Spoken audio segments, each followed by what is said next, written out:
এই স্বার্থপর পৃথিবী কারো কথা মনে রাখে না, কারো জন্য থেমে থাকে না। কেউ তোমারে মনে রাখত না।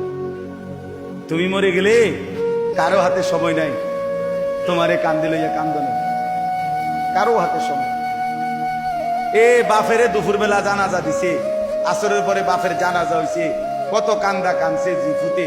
এশার নামাজের পরে পাশের ঘরের থেকে ভাত তরকারি আনছে, এর ওই পেট ভরে ভাত খায়। এরা দেখলাম দুপুরে কান্দে অন ভাত খায়। আরো গোস্ত লয়, আরো পারবিল মুরগা লয়, তেলাপিয়া মাছ লয়, ডাল লয়। কি আপনারা দেখলাম বিকালে কি কান্দাটা কানলেন? বুঝেন? অর্থাৎ বুঝাইতে চায় ওনার জন্য তো আমি না খাইয়ে মরে গেলে হইতো না, ঠিক আছে কাঁদছি তো কাঁদছি। অর্থাৎ দুনিয়া থেমে থাকে না, কারো জন্যই কি থাকে না, থেমে থাকে। এজন্য দুনিয়া নিয়েই ব্যস্ত না হই, আখিরাতের ফিকির করি। আল্লাহ তাআলা আমাদেরকে তৌফিক দেন। আজকের এই মজলিস, আজকের এই মজমা আল্লাহ কবুল